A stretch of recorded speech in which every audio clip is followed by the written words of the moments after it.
Hello, this is my top raised bed. This is a row of peas called Early Onward. These are two short rows of celery. The celery is called Hadrian. It was started indoors and then brought outside and transplanted. These, if you can see them, are some small lettuce plants dotted about. That's a lettuce called iceberg. These are some Sweeds that I started earlier in the year and transplanted out into the bed. I've had to put these sticks in because the wind that's been tearing across this garden over the last few weeks has just been twisting the tops off. These big leaves act like sails and snaps them off. So I've actually just put these sticks in the ground to stop that happening. And as you can see, there's been a couple of casualties.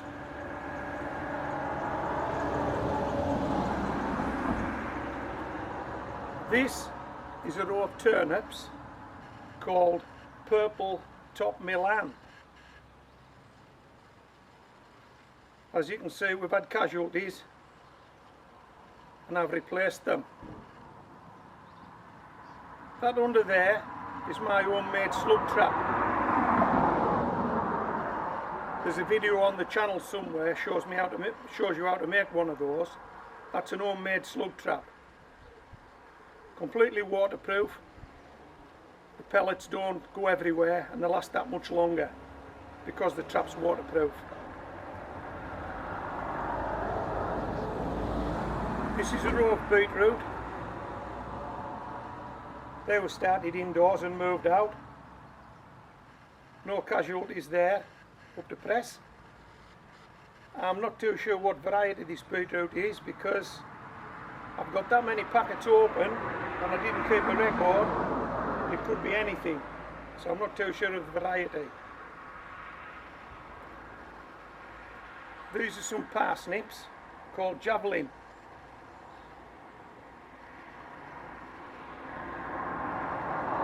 We've had a couple of casualties and I've replaced them with seeds germinated indoors, and these are actually planted over a column of much finer soil. I simply dibbered a hole and filled it with much finer soil and planted the parsnips on those columns. So I'm hoping to get some long straight parsnips. This is a row of kohlrabi. I've just recently planted that and I'm actually one or two short, but I have got some seeds indoors, and when they germinate and get a bit bigger we'll move those out. I've never grown kohlrabi before, so that's a first for me. These here are some spring cabbages that I got given. They're a bit late.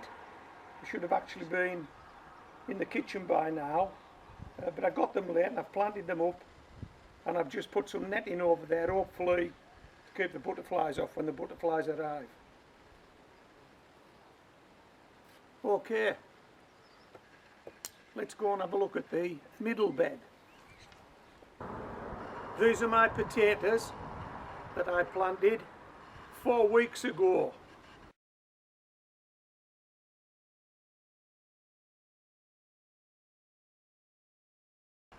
This is what they look like at 2 weeks.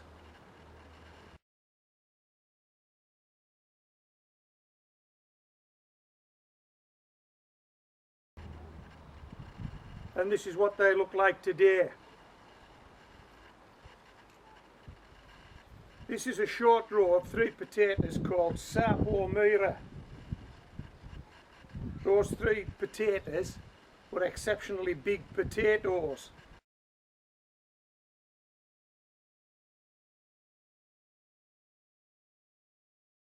and this is an experiment I'm actually trying. These 3 potatoes are all Sapo Mura, and these 3 potatoes are a standard size seed potato. So we'll do a comparison when we harvest these potatoes and see if planting bigger seed potatoes makes a difference. All these Sapo Mura seed potatoes are set aside potatoes, and these are direct descendants of Sapo Mura potatoes that I purchased about 5 or 6 years ago.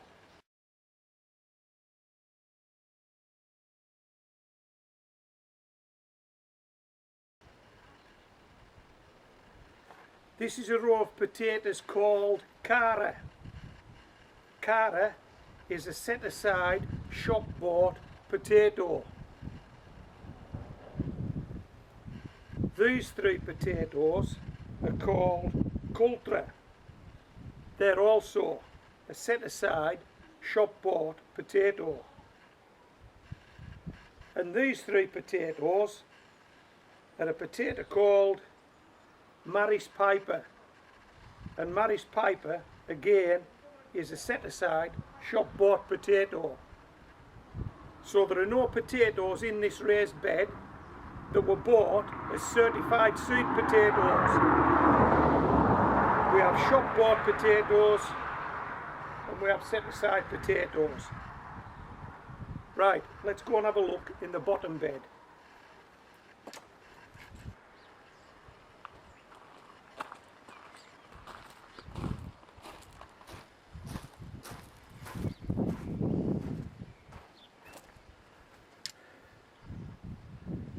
These are my onions. This is 3 or 4 rows of an onion called Centurion. I've grown Centurion from sets. The other onions in the bed are a mixture of Ailsa Craig, Rinsberger and Bedfordshire Champion. And all these onions were grown from seed.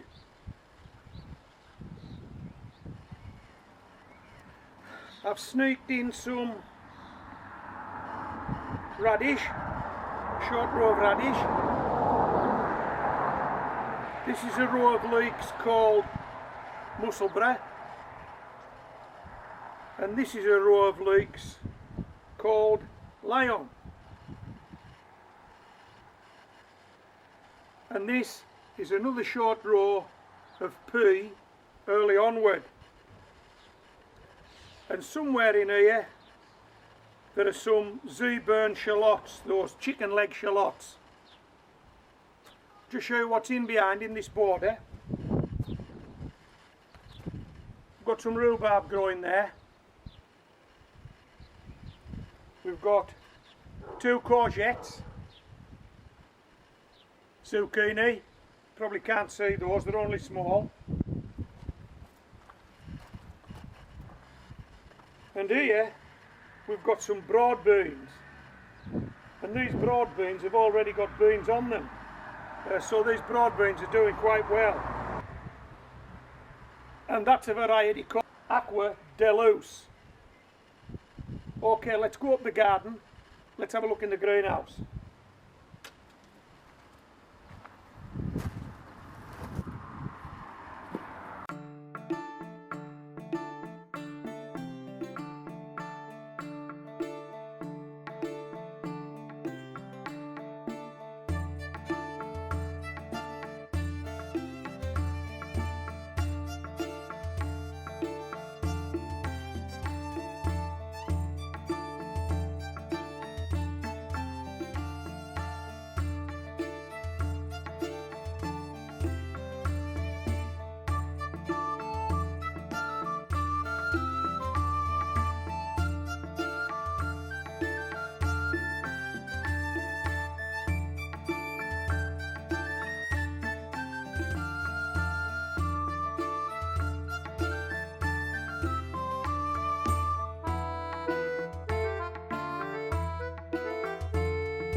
Just before I show you around the greenhouse, I want to tell you that I've been for my daily walk. I went past the animal rescue centre and I met those 3 donkeys again. In fact, I think one of them might be a mule. I'm not too sure. But I want to ask your advice. Now, in a few months' time I'm going to have some carrots, fingers crossed. We've got lots of pots of carrots grown here at Home Grown Veg. And I'd dearly love to take a few down for those rescue donkeys. But is that allowed? Can you feed someone else's animals without first asking permission? Would I be okay to do that? Just over the gate. They actually came over to me today. It's the first time I've ever stroked a donkey. Hey, how about that? Yeah, first time I've ever stroked a donkey. But it looks as though they might have had a hard time before the rescue centre took them on. So I'd really like to give them a couple of carrots. So I want to know, am I okay to do that? And how do we feed carrots to donkeys? Do we use our open hand, palm of our hand? Or do we just grip them between finger and thumb? Do I need to take the leaves off? I don't know. Do I just throw them in the field? We're not talking a lot here. We're talking those small carrots that Molly used to get. The small mollies. Take a few of those down. And if the donkeys are still there, I'd like to give them. Let me know what you think. Okay, let's see what we've got in this greenhouse. And what I want to tell you before I move on along these lines of tomatoes is that I'm going to clip the footage that I shot earlier today of those donkeys in the field. I'm going to clip it to the back end of this video. I think you'll enjoy that. I'm not too sure you can see this, but that's a tomato called Cerise. And this is another tomato called Cerise. And Cerise is a cherry tomato.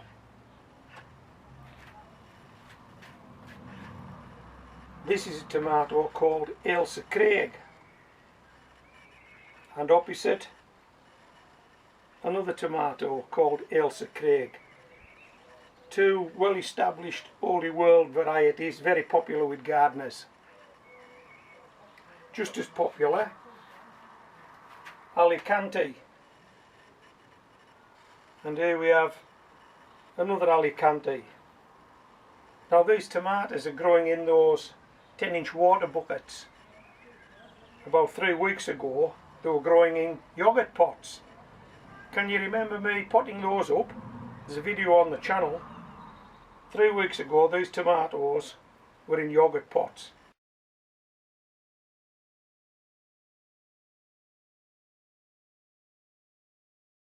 Now they're in 10-inch water buckets.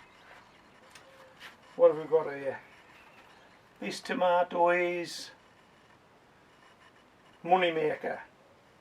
Moneymaker, another very popular variety here in the UK.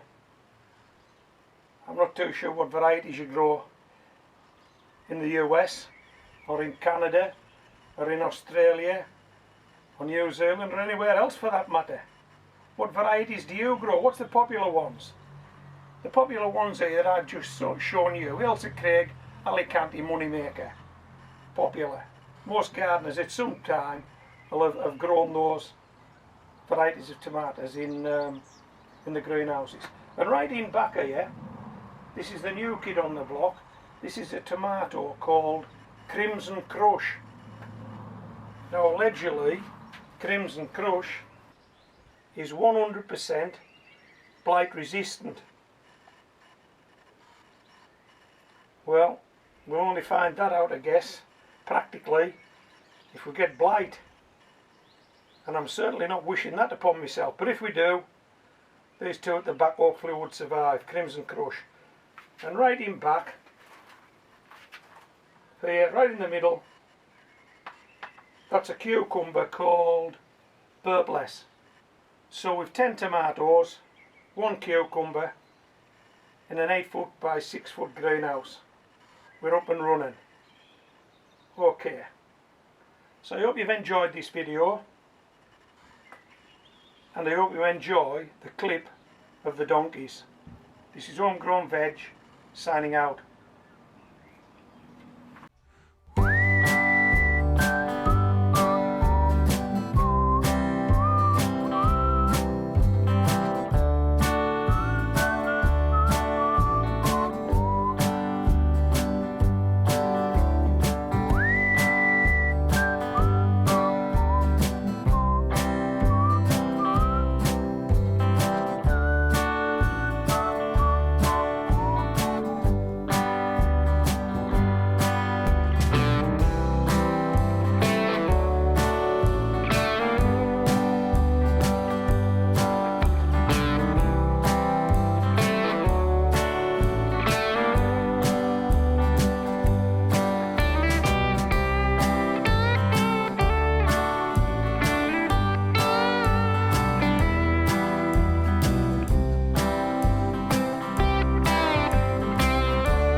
Hello. Hello.